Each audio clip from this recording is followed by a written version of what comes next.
Good evening guides. आज का अपना टॉपिक है एटमॉस्फेरिक स्ट्रक्चर, वायुमंडल की संरचना। वायुमंडल की जो संरचना है उसके अंदर लेयर्स है। कुछ विद्वानों ने जो है वो 4 मंडल माने हैं, कुछ विद्वानों ने जो है 5 मंडल माने हैं। 5 मंडल इस प्रकार है: ट्रोपोस्फियर, स्ट्रेटोस्फियर, मेसोस्फियर, आइनोस्फियर और एक्सोस्फियर। कुछ विद्वानों ने जो है आइनोस्फियर और एक्सोस्फियर को एक ही भाग माना है, जिसके कारण जो है इसकी संख्या 4 हो जाती है। तो कल हमने एनसीईआरटी का जो है वो लेसन में किया था एटमॉस्फेरिक कंपोजिशन। आज हम कर रहे हैं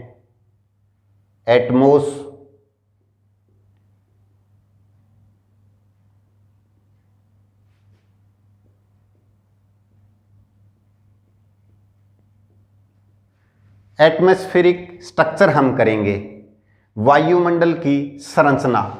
तो वायुमंडल की संरचना के अंदर जो है हम अलग अलग मंडल यहाँ से हम वर्णन करेंगे। इससे हमें इसको समझने में जो है वो आसानी होगी। सबसे जो नीचे हैं, सबसे नीचे जो है वो है ट्रोपोस्फियर। ट्रोपोस्फियर है ये।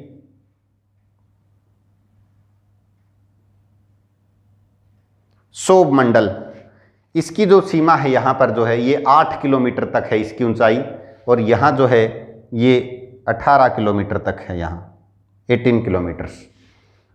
ट्रोपोस्फियर जो है वो ध्रुवों पर जो है 8 किलोमीटर तक इसकी ऊंचाई है, और इक्वेटर पर जो है इसकी जो ऊंचाई है वो 18 किलोमीटर है, यहाँ पर 18 किलोमीटर। इसका कारण है इक्वेटर के ऊपर जो है वो संवहन धाराएं चलती है, जिसके कारण जो है ये मंडल थोड़ा ऊपर भी है। ये जो मंडल है ट्रोपोस्फियर, इसके अंदर सबसे ज़्यादा जो है परिवर्तन मंडल जो है काफ़ी ज़्यादा जो है इसके अंदर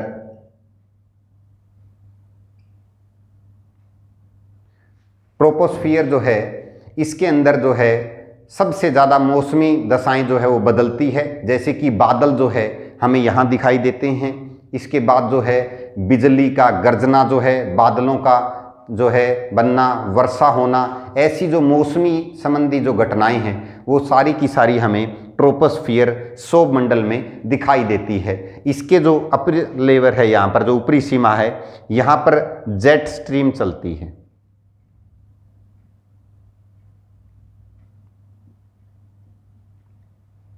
बहुत तेज गति से चलने वाली हवाएं हैं ये। और जेट स्ट्रीम के बारे में जो है द्वितीय विश्व युद्ध के दौरान जो है अमेरिकी बम वर्षक जो वायुयानें हैं उनके द्वारा हमें पता चला था। एक बार एग्जाम के क्वेश्चन में आया हुआ था नेट जेआरएफ में कि जेट स्ट्रीम जो है वो किस मंडल में है। तो इसका राइट आंसर है अपर ट्रोपोस्फियर और लोअर स्ट्रेटोस्फियर। स्ट्रेटोस्फियर में भी जो है ये चलती है, लोअर जो है निचले जो समताप मंडल में है। इसके जो है इस मंडल के अंदर जो है गैसें हैं, जो कि भारी गैसें हैं, वाटर वेपर्स है, धूलकण है। कल हमने जो है एटमॉस्फेयर के कंपोजिशन में ये पढ़ा भी था। तो ये जो सारी घटनाएं हैं यहाँ है। इसके अंदर जो एक विशेष बात होती है वो है NLR, नॉर्मल लैप्स रेट, सामान्य ह्रास दर इसको कहा जाता है। सामान्य ह्रास दर, इसके अंदर जो है सामान्य ह्रास दर का अर्थ है कि यहाँ पर मौसम के अंदर ऊपर चलते जाएंगे हम, जैसे कि तो तापमान जो है वो घटता जाता है। कितना घटता जाता है? 165 मीटर पर 1 डिग्री सेल्सियस टेम्परेचर जो है कम हो जाता है। और अगर किलोमीटर की बात करें हम तो 1 किलोमीटर पर जो है 6.4 डिग्री सेल्सियस टेम्परेचर कम हो जाता है। कुछ विद्वानों ने 6.5 डिग्री सेल्सियस टेम्परेचर भी कम माना है, ये जो है इस मंडल के अंदर है। तो सबसे ज़्यादा जो है यहाँ पर जो जीवन के साथ है भारी गैसें हैं इस मंडल के अंदर जो है। और एक इसके ऊपर लेवल पर है वो ट्रोपोपाज है, सौर सीमा है, जिसकी ऊंचाई जो है वो 1.5 से 2 किलोमीटर मानी जाती है। सौर मंडल की जो औसत ऊंचाई है वो 13 किलोमीटर मानी जाती है। एग्जाम में ये क्वेश्चन भी पूछा जाता है कि सौरमंडल की औसत ऊंचाई कितनी है। The right answer is 13 kilometres. उसके बाद जो है सेकंड है स्ट्रेटोस्फीयर। स्ट्रेटोस्फीयर है यहां पर समताप मंडल, 50 किलोमीटर तक जो है इसकी हाइट है, यानी कि यहां 8 से 50 और यहां जो है 18 से 50 किलोमीटर तक जो है क्षेत्र समताप मंडल, यानी कि इस मंडल के अंदर जो है तापमान समान रहता है, ना तो घटता है ना ही बढ़ता है, इसलिए इसका नाम जो है समताप मंडल रखा गया। इसके जो निचले भाग में है वो तो जो है तापमान बिल्कुल समान रहता है, लेकिन ऊपरी भाग में जो है O3 होती है, ओजोन गैस जो है यहाँ पर होती है, जिसके कारण इस मंडल में तापमान जो है बढ़ता जाता है और यहाँ का तापमान जो है वो ज़्यादा हो जाता है। ये जो मंडल है ये शांत मंडल होता है, तो जेट विमानों के लिए, वायुयानों के लिए जो है आदर्श है। यहाँ पर जो है ओजोन जो गैस है वो 20 से लेकर जो है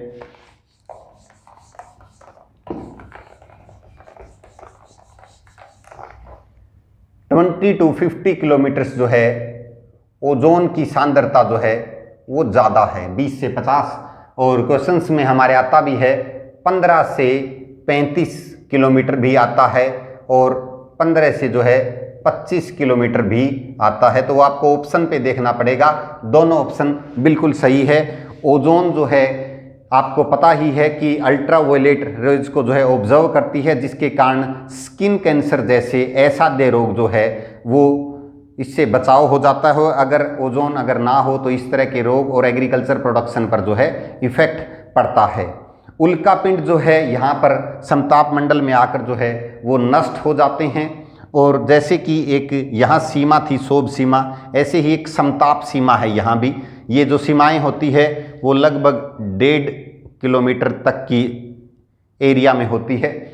इसके अंदर जो है पिरल क्लाउड जो है, pearl cloud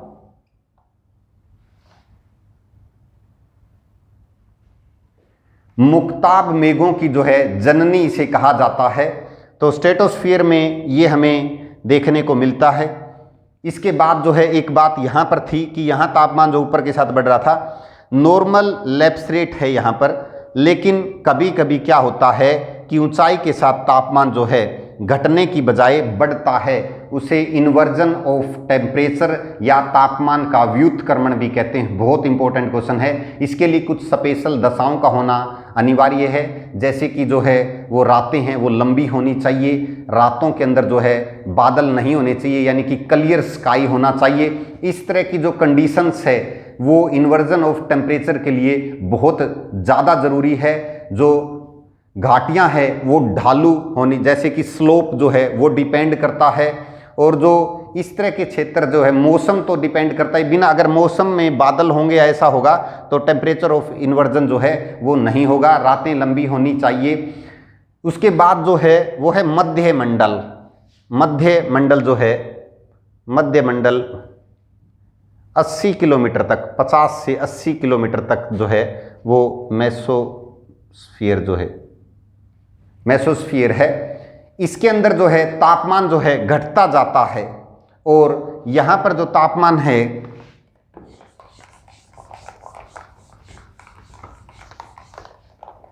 -100 degree Celsius temperature है नोट किया जाता है। वायुमंडल का सबसे कम जो तापमान है वो इसी मंडल के अंदर नोट किया जाता है, -100 डिग्री सेल्सियस तक है वो तापमान हो जाता है, क्योंकि इसके अंदर ना ही तो ओजोन है, ना ही धूलकण है, ना ही बादल है। तो इस तरह का जो है इसके अंदर जो है समर में जो है, गर्मियों में मध्य अक्षांशों में जो है नोटिक्लेंट, या मध्य अक्षांशों में हम कह सकते हैं निशाद्वीप, निशाद्वीप मेघ,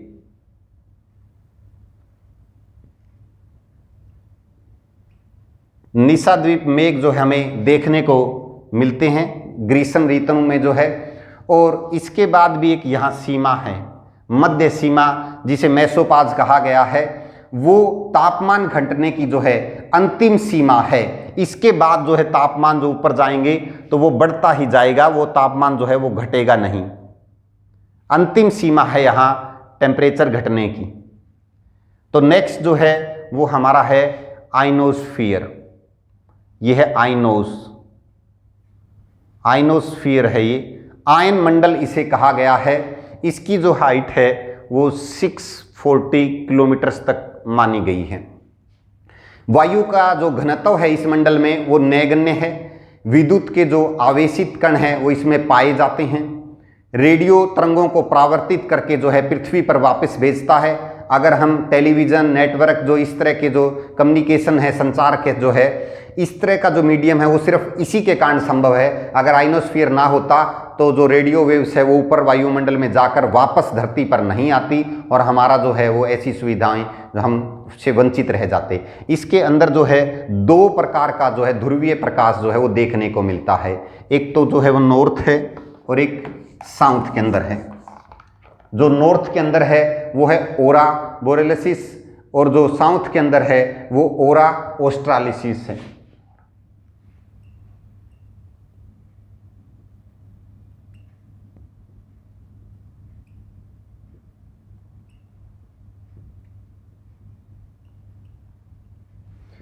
ये नॉर्थ पे है और ये जो है वो साउथ पे है। ओरा बोरेलिस जो है वो नॉर्थ पर है और जो साउथ पर है ओरा ऑस्ट्रेलिस है। इस मंडल में जो है 3 मंडल जो है और बताए गए हैं जिनका नाम डी, ई और एफ भी है। इसका अध्ययन जो है हम अभी इस लेसन में नहीं करेंगे, ज़्यादा डीप में जो है लेसन जब करेंगे तब इसका अध्ययन करते हैं। नेक्स्ट जो है वो है एग्जोस्फीयर। एग्जोस्फीयर जो है इसमें जो है कुछ विद्वानों ने 1650, कुछ विद्वानों ने इसको जो है 2000 किलोमीटर, कुछ ने जो है इसको अनंत अंतरिक्ष में माना है। तो 640 जो है किलोमीटर से ऊपर जो है जितना भी है उसको हम बाह्य मंडल कहते हैं। टेम्परेचर जो है इसके अंदर जो है वो 300 डिग्री सेल्सियस से 300 डिग्री सेल्सियस से अधिक रहता है इसके अंदर जो टेम्परेचर है। और टेम्परेचर जो है वो 1500 और 1600 डिग्री सेल्सियस तक भी चला जाता है। इसका कारण जो है हमें हीलियम और हाइड्रोजन जैसी हल्की गैसें इसमें। वान एलन नामक वैज्ञानिक जो है उन्होंने 2000 किलोमीटर पर जो है 2000 किलोमीटर पर जो है उसको चुंबकीय मंडल कहा था। चुंबकीय मंडल।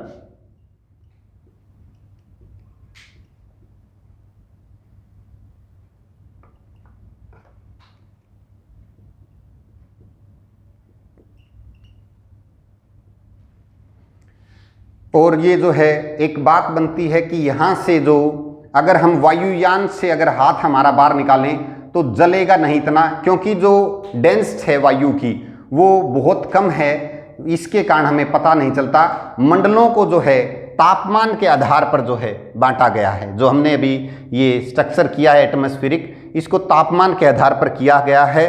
स्टूडेंट्स, बहुत अच्छा लग रहा है कि आप हमारे चैनल को लगातार देख रहे हैं। आप कमेंट बॉक्स में हमें कमेंट कर रहे हैं। बहुत बहुत धन्यवाद आपका।